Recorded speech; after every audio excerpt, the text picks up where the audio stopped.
আসসালামু আলাইকুম, welcome back to my another video. আরও একটি নতুন বিকালে নতুন সুন্দর ব্লগ ভিডিও দেখার ওয়েলকাম জানাচ্ছি। আজকের ভিডিওটা বিকাল থেকে কন্টিনিউ করছি।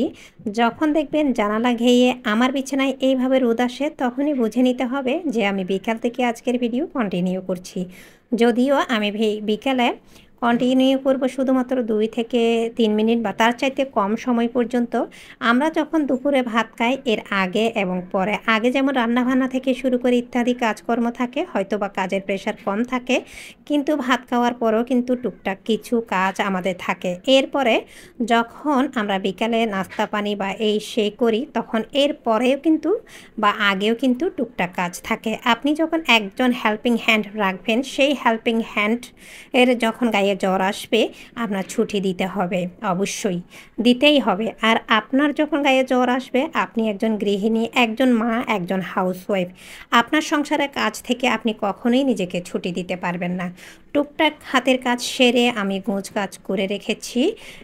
মোটামুটি ফ্লোরও কিন্তু ভালোভাবে মুছে নিয়েছি। এরপরে মোবাইলটা বন্ধ করে একেবারেই রাত 9:30টায় আবারও অন করেছি।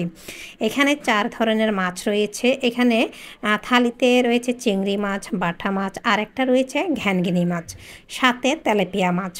তো এই যে মাছগুলি দেখতে পাচ্ছেন, ইমনের আব্বু নিয়ে এসেছে কাঁচা বাজার, সাথে শুকনা বাজারও আছে টুকটাক। তো মোটামুটি আমি আপনাদের সাথে আজকে অর্ধেকটা শেয়ার করব ভিডিও, আগামী ভিডিওতে বাকিটা শেয়ার করব।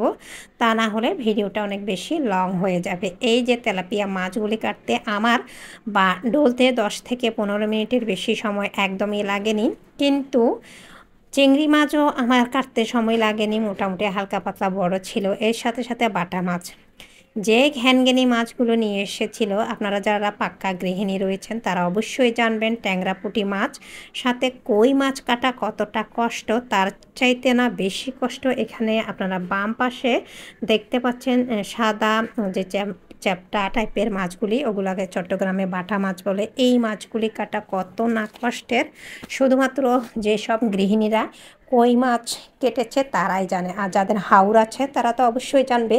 আর এই মাছগুলি হয়তো বা পুকুরে হয়, অন্যথায় কোনো হাওর অথবা খামার এই ধরনের এরিয়াতে কিন্তু সেই মাছগুলি হয়ে থাকে। তো ইমনের আব্বু এই মাছগুলো আসলে এনে এত এত বেশি সময় আমার লেগেছে কাটতে, পরিষ্কার করতে, ডলতে। প্রথমে ছালি দিয়ে এগুলো কেটেছি, এরপরে এগুলোর আঁশগুলি এত এত এত বেশি শক্ত, আসলে বলার কোনো বাকি নেই। এগুলো কিন্তু মাছ যদি ভিজিয়ে আপনারা মাছের আঁশগুলি পরিষ্কার করেন, তাহলেও কিন্তু এগুলো অনেক শক্ত। আমার হাত মানে কাটাতে এত জালি জালি হয়েছে, কাটা বিধে বলার বাহিরে, অনেক কষ্ট মাছগুলো কাটা। তো আমি সবসময় যখন বাজার করেছি, মাঝখানে আমি যতই কষ্ট হোক মাছগুলো আস্ত অবস্থায় আঁশ ছাড়িয়ে, কাটা ছাড়িয়ে আস্ত অবস্থায় বাসায় এনে ডোলে পরিষ্কার করে নিয়েছি। ও ভেবেছিল এগুলো হয়তো বা একটু ছোটো টাইপের বা এই ক্যাটাগরির মাছ, পরিষ্কার করবে বা কাটবে না, তাই আসলে ও ওইটা কাটিয়ে আনেনি। ও নিজেও কিন্তু আসলে আপসেট বা আফসোস হচ্ছিল, মানে আমার এতটা কষ্ট বা সময় দিতে, শ্রম দিতে দেখে। এই হচ্ছে অবস্থা। তো এই যে লতি, বরবটি, কাঁচামরিচ, সাথে কাঁচা পেঁপে, তো আমি ভয়েস ওভার করছি আসলে, সাথে কচুও রয়েছে। এগুলোকে চট্টগ্রামের আঞ্চলিক ভাষায় কচুর ছড়া বলে, অন্যান্য দৃষ্টিকে কী বলে কেউ যদি জেনে থাকেন, বা আমার এই অনেকে আবার কচুর মুখিও বলে, কিন্তু এক এক দৃষ্টিকে দেখা যায় যে আঞ্চলিক ভেদাভেদে ভাষারও কিন্তু ভিন্নতা থাকে। অন্যান্য দৃষ্টিকে কী বলে, সব দৃষ্টিকে বা কী বলে আমি জানি না, কেউ আবার কচুরমুখীও বলে। তো এই হচ্ছে অবস্থা। এখানে শুকনা বাজার আছে, এর দ্বিতীয় পার্টটা আমি পরবর্তী সময়ে আপনাদের সাথে শেয়ার করব। তো এগুলো আমি একটা সাইডে রেখে দিচ্ছি। তো এরপরে আমি মাছ কাটতে বসে গেলাম।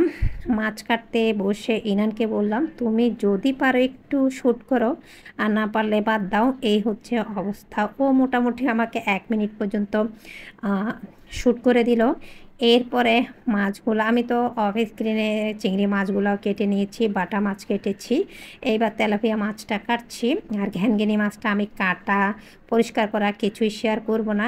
একদম রাত 12:30টায় যখন দেখা যাবে আমার সম্পূর্ণ মাছ কাটার সাথে সাথে পরিষ্কার করে ধুয়ে নেওয়া হয়ে যাবে, তখনই আমি শেয়ার করব। আর তেলাপিয়া মাছগুলো একদমই তাজা, ফ্রেশ, জ্যাঁতা বা জিন্দা ছিল। তো ওগুলো হাত থেকে ছুটে চলে যাচ্ছে। এই তো মাছগুলি কেটে পরিষ্কার করে একদমই ক্লিন করে তারপর আপনাদের সাথে শেয়ার করছি। তো এই হচ্ছে আসলে অবস্থা। সংসারের আসলে পিছে সময় দিতে, দিতে, শ্রম দিতে, দিতে নিজের জন্য সময় বের করার সময় বা শ্রম কিছুই আসলে বের করতে পারি না। তো এই তো কাঁচা বাজারগুলো রয়ে গিয়েছে। তো ইনশাআল্লাহ আমি আগামী ভিডিও আপনাদের সাথে শেয়ার করব। আশা করি আমার আজকের ভিডিওটা আপনাদের ভালো লেগেছে। আমরা যেহেতু লাইফস্টাইল ব্লগ করি, তো ব্লগে আসলে টুকটাক আমরা যা রেগুলার করি তাই শেয়ার করি। এই হচ্ছে অবস্থা।